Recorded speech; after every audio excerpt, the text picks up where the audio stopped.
Guys, this is Tressa. I apologize, I'm losing my voice a little bit. Don't know why, I just am. Have a bit of a cough. It is 1:40 in the morning and I can't sleep.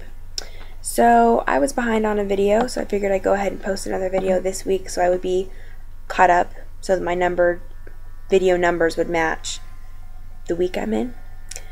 I think I probably can't sleep because I haven't really been able to eat anything.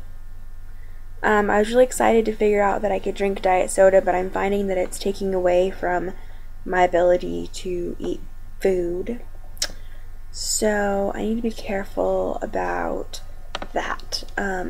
Not having any soda until after I've eaten my protein, basically. So yes. Trying to decide if the next thing I was going to say I should say. I think I will.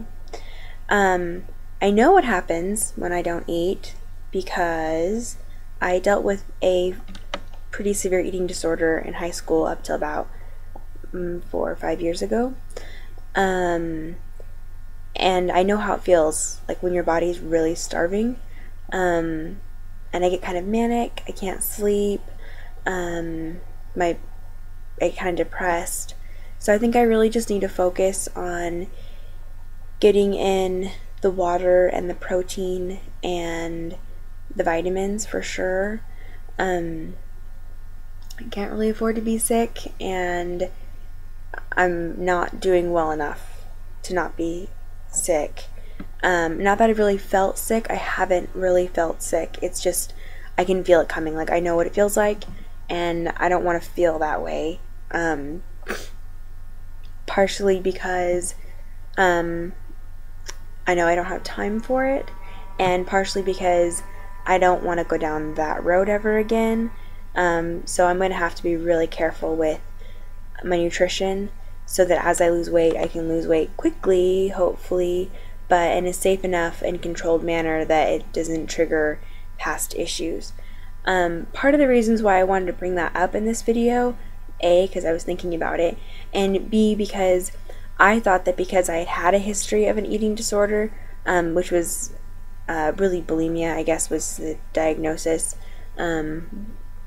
Diagnosed once, one doctor called it bulimorexia because I didn't binge eat, I just threw up every time I ate. And I thought that because I had that in my medical history, I wouldn't qualify for gastric bypass, even though now I am over those issues. And because of those issues, I gained a lot of weight because my body was all messed up. I thought that I wouldn't qualify for gastric bypass because I had those issues in the past. Like, why would they give someone gastric bypass who had suffered from an eating disorder that involved being too skinny? Or I don't know if I was ever really too skinny, but I just didn't think I'd qualify. So if you have struggled with an eating disorder in the past and you're now over it and suffering from the consequences, which a lot of the time is large amounts of weight gain, then you should know that it's possible for you to get gastric bypass. But make sure that you're in a good place, because it really is difficult when you start losing weight really fast. You have to really work hard to keep yourself in check and keep your head in a good place. I know a lot of the time people who have eating disorders never really recover 100%. You kind of just learn how to deal with it. So either make sure you really are recovered and over it, or you know how to deal with it. For me, I think I was pretty much over it, even though I never thought I would get there. I did. Well, I got over part of it. I think I actually developed into having a binge eating disorder, which is another reason why I gained so much weight. So, just be really careful if you're considering it. Just make sure you're in a good place. Be aware that as you start to lose weight rapidly, it'll be harder. I've been able to deal with it no problem so far, but I can foresee myself needing to be really careful. if that makes any sense. I've been feeling really fat these last couple days, which is okay because I am still very overweight.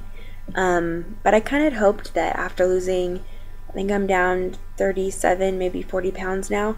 I kind of hope when I got down that far that I might be able to like actually celebrate it and feel good about it, whereas I really can't see it at all. And I think that's normal. It worries me because of my past issues, but I'm pretty sure that's kind of normal, because it takes your brain a while to catch up with where you're at, and I think my brain hasn't caught up yet. Like if I look at myself in this video, I feel like I look just as big as I did in my first video, and I've lost a lot of weight since my first video. So I don't know, maybe it's just me, maybe it's the angle, maybe it's the lighting, I don't know. I'm not going to stress out about it that much. Sorry. I went back to work. I think I talked about that in my last video. What I didn't talk about was how nice it was to hear from everybody else how much weight I lost. And the reactions were awesome. It was really great. Because I don't see it myself. I mean, my mom and my siblings tell me that I've lost weight and that they can see it. But I don't, so having other outside opinions is nice to hear. Everyone says my face looks a lot thinner and my waist is getting thinner. I'm regretting not having done like a full body shot before I started. I didn't want a record of it. I didn't want a record of it because I didn't want it to exist, you know? It'd be nice just to lose the weight and be like, oh yeah, I've always been like this. But then again, I'm making this whole big blog, so there goes that idea. So yeah, but I wish I had taken a picture so I could look at that picture and go, okay, well this was my body then, and this is my body now, and to be able to really see the difference. Or having taken measurements, I wish I had taken measurements, because I can look at the scale and say, okay, well I've lost X amount of weight, but if I had a measurement, maybe I could say, well I've lost this many inches, and maybe that would help me see it better. So I think I may start measuring. But it was really nice to go to work and have everyone be so complimentary and act like I'd already succeeded, even though I really don't feel like I have. Like, I know I've succeeded some, but there's just so much more ground to cover. It's kind of daunting. It is daunting. And I think part of these feelings I'm having, like I said, is from the protein, not getting enough protein, and I'm not taking my vitamins very well. I really have got to switch vitamins, because I can feel my emotional state getting less and less stable. So if you're thinking about having gastric bypass, make sure that you can be committed to taking vitamins. I'm just not good at taking anything. I've never been on any kind of medication that I had to take for a prolonged period of time.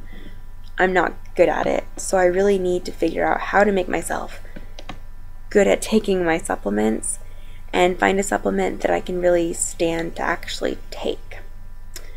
So that's pretty much my update. Just wanted to touch on those issues a little bit to help those people out there that may be in similar situations. I don't know how common it is for people who have had previous kinds of eating disorders to then need gastric bypass or qualify for gastric bypass, but just know that it's possible. If you're in a good place and your doctor knows you're in a good place, and it can be a good thing. So there's that. I'm trying to think if there's anything else. I don't think so. I think I'm going to try to drink a protein shake and see if that helps me sleep. I'll let you know next time if it helped. But hopefully y'all are having a great week. I know I just posted, so sorry. But now we're caught up, so that's good.